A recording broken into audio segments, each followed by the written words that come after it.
এই সময়টাতে স্যার দেখা যায় কি যে ঠান্ডা কাশির একটা সমস্যা এবং ঘরে ঘরে কিন্তু জ্বর হচ্ছে, সেটা কিন্তু হয়তো হাম থেকেও না বা অন্য কোনো ডিজিজে ভাইরাল হতে পারে। তো সেই জায়গা থেকে স্যার আসলে কিভাবে প্রতিরোধমূলক ব্যবস্থা করবে, অথবা যারা গ্রামে ট্রাভেল করছেন তারা আসলে যদি এই ধরনের কিছু হয় কিভাবে আসলে নিজেদেরকে ম্যানেজ করবেন? কারণ এই যে গরমটা পড়েছে আর মাঝে মাঝে বৃষ্টি হচ্ছে, এই সময়টাতে কিন্তু ডেঙ্গুর আপনি একটা উল্লেখ করেছেন, ডেঙ্গুর বা চিকুনগুনিয়া প্রকোপ হতে পারে। কারণ পানি জমে থাকছে, ডেঙ্গু ভাইরাস, ডেঙ্গু মশাগুলো এডিস সেগুলো লার্ভা ছড়াচ্ছে, এগুলো আবার কামড় দিচ্ছে, কামড় দিয়ে কিন্তু আপনার ডেঙ্গু চিকুনগুনিয়া হচ্ছে। আর আরেকটা হচ্ছে যে এই যে জ্বরটা হচ্ছে, এই জ্বরগুলো কিন্তু ছোঁয়াচ্ছে, একজন জ্বরের রোগী আরেকজনকে আক্রান্ত করবে। সুতরাং সবাই মানে যদি ঘরে কারো জ্বরের রোগী থাকে, মাস্ক ব্যবহার করুন, তাকে বেশি করে পানি খাওয়ান, হাইড্রেটেড করুন, পুষ্টিকর খাবার খাওয়ান। পুষ্টির ব্যাপারটা একটু ডক্টর মল্লি না বললে চলবে না।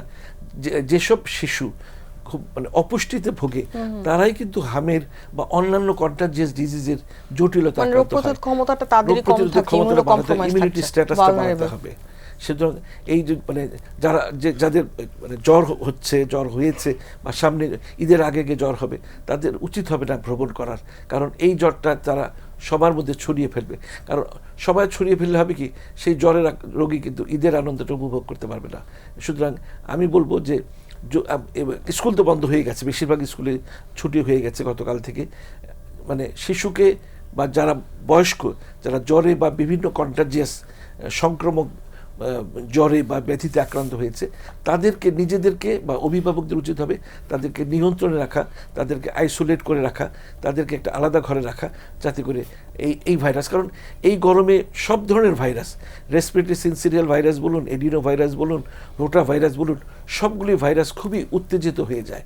উত্তেজিত হওয়ার ফলে কিন্তু আমাদের বাতাসে, এমনি তো ছোট দেশ, এত জনসংখ্যা, ভাইরাসের আধিক্য খুবই বেশি, ব্যাকটেরিয়ার আধিক্য খুবই বেশি, ফাঙ্গাসের আধিক্য খুবই বেশি।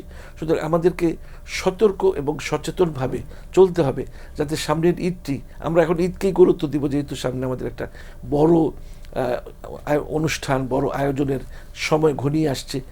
হাটে যেতে হবে, সুস্থভাবে হাটে যেতে হবে। আরেকটা কথা বলে রাখি, যে হাটে যারা যাবেন, কোনো জ্বরের রোগী হাটে যাবেন না, কারণ হাটে অনেক লোক থাকে, সে কাশিতে হাঁচিতে কথা বলার মাধ্যমে সেই ভাইরাসটা ছড়িয়ে বেড়াবে। তার উচিত হবে বাসায় থাকা, অন্য কাউকে হাটে পাঠানো। আর হাটে সুস্থ লোক যারা যাবেন তারাও মাস্ক পরে যাবেন, যাতে করে তারা বিভিন্ন এই কন্টাজিয়াস ভাইরাসে আক্রান্ত না হন। আরেকটা ব্যাপার আমি খুব বেশি গুরুত্ব দিচ্ছি, যে সেটা হচ্ছে যে ইনফ্লুয়েঞ্জা ভাইরাস যে ভ্যাকসিন, এই ভ্যাকসিনটা কিন্তু 4টা ভাইরাসকে প্রোটেকশন করছে। সবারই মানে আজকেই যদি পারেন, আজকেই ফ্লু শট একটা নিয়ে নেবেন, যাতে করে এই সময়টিতে ইনফ্লুয়েঞ্জা বা বিভিন্ন ভাইরাস জনিত আপনি সমস্যায় আক্রান্ত না হন। সেই জন্য মানে ভ্যাকসিনটা অবশ্যই পারলে আজকেই নিয়ে নেবেন, যাতে করে আপনার ঈদটা সুন্দরভাবে কাটতে পারে।